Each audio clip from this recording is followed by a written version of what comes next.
Are your kitchen and bathroom way overdue for a remodel? Well, I got the guy for you. Call John Sellers at First Response Contracting, 484-256-7136. Both residential and commercial services, and he's licensed and insured. Call him at 484-256-7136. First Response Contracting. Hello, this is Brad Weisman. You're listening to Real Estate and You. We are back again. In the studio. You're going to notice we look a little different if you're watching through streaming. On the podcast, you really don't care at all because you can't see us, so who really cares, right? But no, we're upgrading some things here. We got things going on. And guess who we have back in the studio?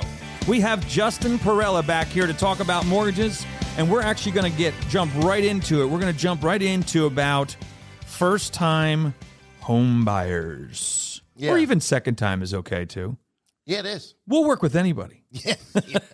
We're not prejudiced to go with just a first-time buyer or second-time buyer. We'll go with an anytime buyer, right? Taking all comers. All comers. It's exactly. We are not yet. We're kind of like we're kind of pigs in that way, right? You know. Well, maybe feed our family. That's right. It's exactly right.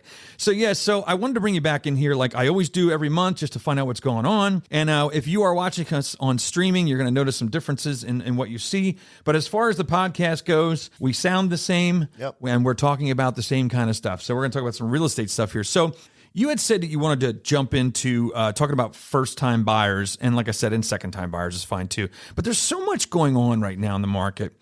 You know, if I was a buyer right now, Justin, jumping into this market, I would be a little scared. Yeah. Apprehensive, I guess, would be apprehensive. A word too. Much better word.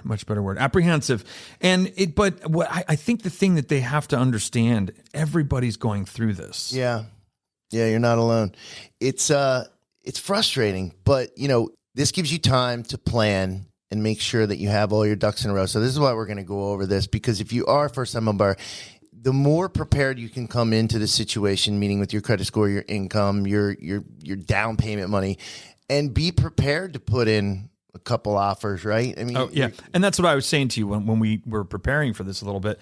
One of the things that I like to let people know up front is build that expectation. Yeah. You know, part of being frustrated is when somebody builds the wrong expectation up front. Yeah. And what they told you is not going in line with what is happening to you. Well, remember the days when you used to go, you'd say, go online and look at some houses you like, we'll look at them. But no, you don't look at homes yet. I mean, maybe to get price ranges, but those homes aren't going to be there when you're ready. And it's true.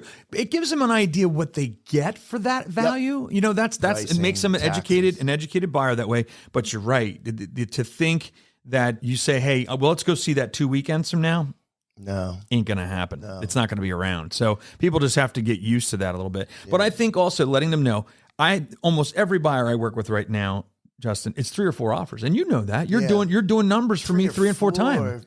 Sometimes more. 7, 8. Yeah. So just stay involved, stay positive. Yeah. Is what I would say. Yeah. But don't fall in love with anything but you know what? The cool thing is I'm getting to meet the clients sooner than I normally would. Right. So I'm building that relationship with them earlier, which is better for the whole process because now I know them inside and out come 2 weeks, 3 weeks down the line. So, and I understand them, what they want, what they need, what they don't want, and their income. I kind of get a better picture of the buyer because I have a little bit more time with them. And also, they want to listen to a show that we did last time called The 10 Commandments. Oh, that's 10 right, Commandments of Buying a Home. That did very well. We had a lot of listens on that. Yes, it did very well. So that's one I would, if I was somebody looking, they should definitely look into. So where are we at with USDA, PHFA? We hear about it all the time, but I like to let people know there are income limitations on these programs, right? Yeah, there's and credit score. So see, most first-time home buyers now, if they're younger, I'll tell you what, they do a great job with credit scores and paying their bills on time. I think that's good to hear. Yeah, it's gone from our age group that blew our credit up because every college was giving out a credit card for a free for $5,000 just because you have a pulse. Yeah, and we forgot you got to pay them back. Yeah, that's the part. So they learned from our mistakes, which is cool. But the one thing I find, and I'll get into your question, but the one thing I'm finding is, I don't want to say kids, but the first time home buyers, the younger group don't have enough credit. Right. So before getting into the minimum credit scores, definitely want to have credit. So definitely want to have a credit card or two, paying them on time. Secured credit cards are always good to get that going. But USDA is going to be a program that is in more of a rural area. Okay. The good thing about it is it's 100% financing. There is an income limit, meaning you can't make more than X amount. And I believe it's like 72 and then 80 some thousand for a combined or something like that. Yeah. Mm-hmm. But it's different for county. So you can call me for those exact limits. But PHFA is a great program. It's specific to Pennsylvania, and it's just an FHA, but it's specific to Pennsylvania that allows you to get some money towards closing cost down payment. It's goes up to $6,000. It's a second loan, but there's no interest, and you pay it back. It's like $50 a month. Yeah, but it's good. But again, now what if you sell the house in 2 years or something like that? Yeah, you just assume you have to pay it back. Yeah, just you pay it back. Yes, okay. you would have to pay it back. Got it. The balance. Yeah, the balance. What's due, right? Yep. Now, when you went back to you were talking about credit cards. Years ago, we used to tell people, hey, if you have no credit, go out, get a Boscov's card, or back then it was Wanamaker's. Remember that? Go back and get a card and buy a T-shirt, pay it off. Buy something else, pay it off. Does that start to establish credit? Oh yeah, yeah. But see, everything's now we need it right away. We need it yesterday. Oh yeah, we're the now society. Come on, you know that. So. And it is even the younger you are, the quicker you want to see, see results. So again, the secured card is going to be the best way for anybody really that's looking to establish credit. But that's where you put $500 at a Wells Fargo or another bank of your choice, and they hold the $500. Oh, I didn't even know about this. Oh yeah, this never heard about this. Within a secured card, correct? So you're putting money into the account, your money, not like a debit card. It sort of is. Kind of like a debit card? Yeah. But it reports. Correct. Interesting. Didn't know that. So you put in $500, you pull out $200, but you got to put it back. Yeah. So you buy gas, you're using your money, but you're paying yourself back. So it's showing that you have the ability to borrow. I've never heard of that before. Come on. Hugo hasn't either. Look at him. He's shaking his head. He has no idea what we're talking about. He's got 3 of them in his pocket. Yeah. He probably did. No, I don't think so. Yeah, with those cameras, he's going to need it, I'll tell you. But, so going on. So you're saying you can do that, and that builds the credit pretty quickly then. Yeah. Because no credit is worse than bad credit, or no? Is it still that saying? What do you mean? I used to hear years ago, no credit at all is worse than some dings on your credit. Is that still what it used to be? It depends, because it's going to depend on how bad your credit is, how quickly you can turn it around. Like a 400 score is definitely not better than no credit. Sure. Correct. Because it's going to take you a while to get it back. But if you have no credit, there are instruments now that you can build it up pretty quick. But again, time is exactly. heal all wounds with absolutely. With and that's so true. It eventually the scars go away. Yeah, they will. They will go away. And finding the right person, which we'll do in a future show. I still want to do that. The credit. Oh yes, Nancy. Yeah, bring her on. I think that'd be really fantastic. helpful. I've sent her to a couple of people just individually, and she's done a great job. So let's go back into we're in a very competitive market. Okay, and you know that because we're making offers like crazy, and we're not always getting what the offers.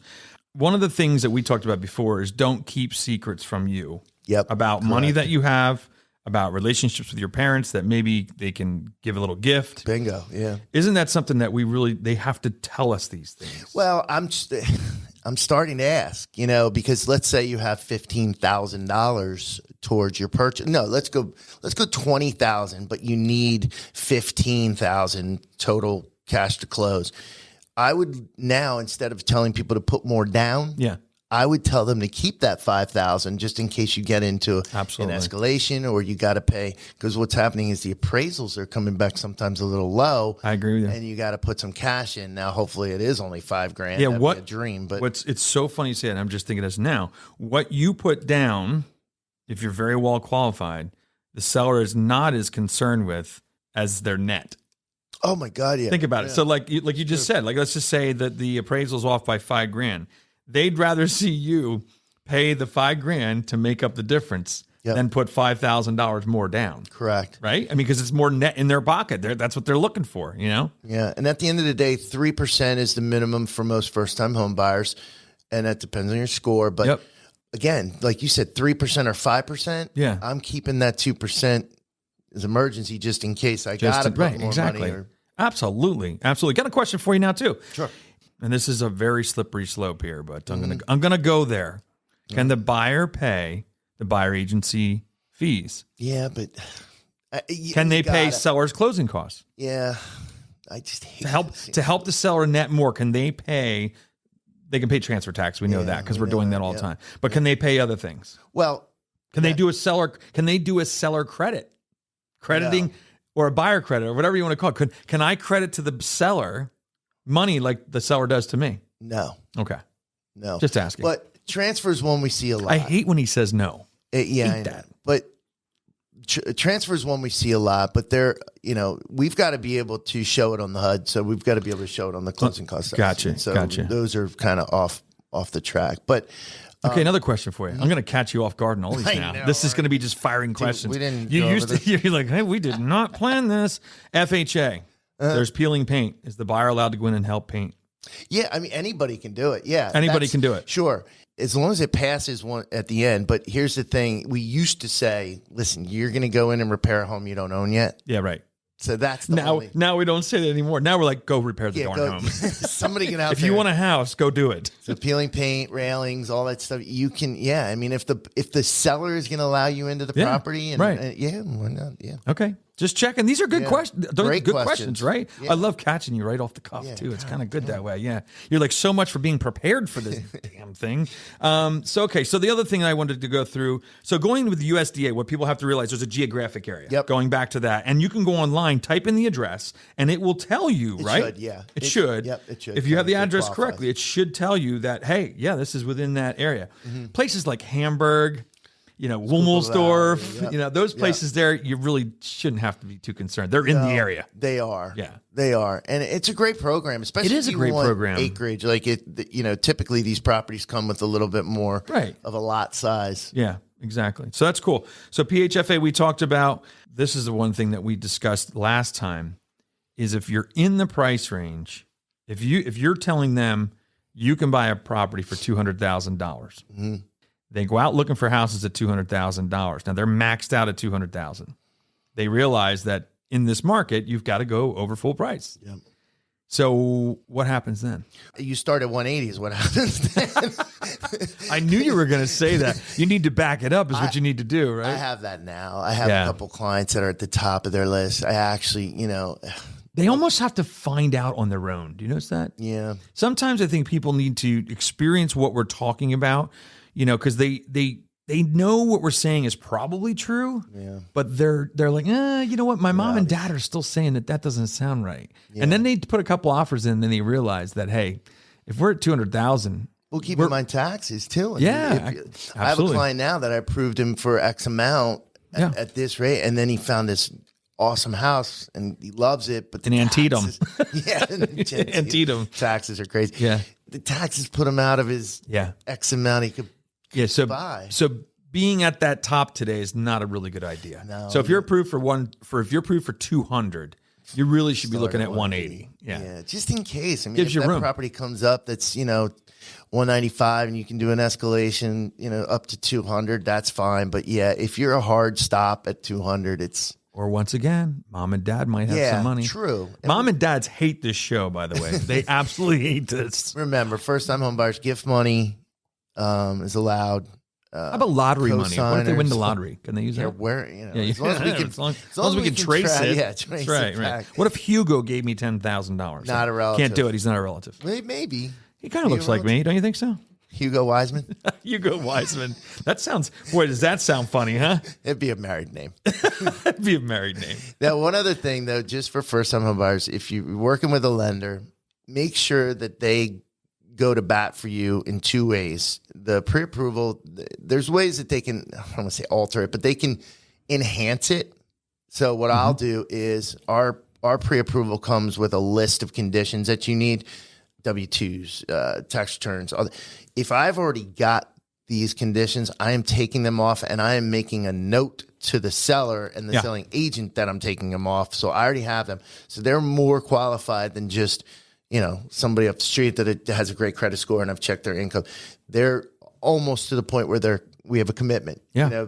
We trust that this information, but then I'm also, number two, I'm calling selling agent. I was just going to say For that's a big one right now. Is the lenders calling the seller's agent is huge. Yeah, I love because if doing I it. don't know who the person is, or if I'm kind of like I don't know, I know Justin, but I don't. If you call and give the actual warm fuzzy and the feeling of confidence, because on paper is one thing, but when you call somebody and say, hey, by the way, these people, they're pretty amazing. Yeah, they're great. awesome. They're awesome buyers. Because you don't say on a pre-approval, it doesn't say you're an awesome buyer. I'm just enhancing that letter by saying, it's a great couple, and I'll ask my buyers first how much I can share. I'm not going to share their income or their credit scores, but been at his job, Godiva, for 10 years, 15 years, hard work, has 2 kids that love the house, want to be in that school district. I mean, I'd want to sell my house to someone, absolutely, that I know more about. Absolutely. That loves my house.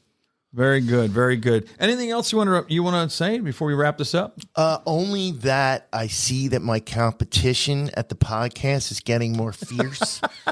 You mean like Craig Stonehall? Killed it. Oh, boy. And Craig might have to look over his back from now on. No, I'm going to have to look over Oh, the back yeah, of maybe. Talking about technology. Hey, he did a great job, right? Awesome. That was a great show. Really good show, as this was too. Good. And I appreciate it. Thanks to Hugo also. Hugo's here doing some new filming and some new ideas for us that we might actually keep doing. And I think we might. We'll see what happens. Keep the questions. Yeah, right. Keep the questions coming. That's exactly right. We want I agree with you. 100%. So thanks a lot for coming in, Justin. We'll see you in a month. All right. There we are. Justin Perella from Annie Mac Mortgage. Figuring out all kinds of stuff with mortgages and always making sure that we have the answers of what's going on in today's market. So if you have any questions, make sure you look him up, get your pre-approval, and get out there and start looking for a house. All right. See you next time.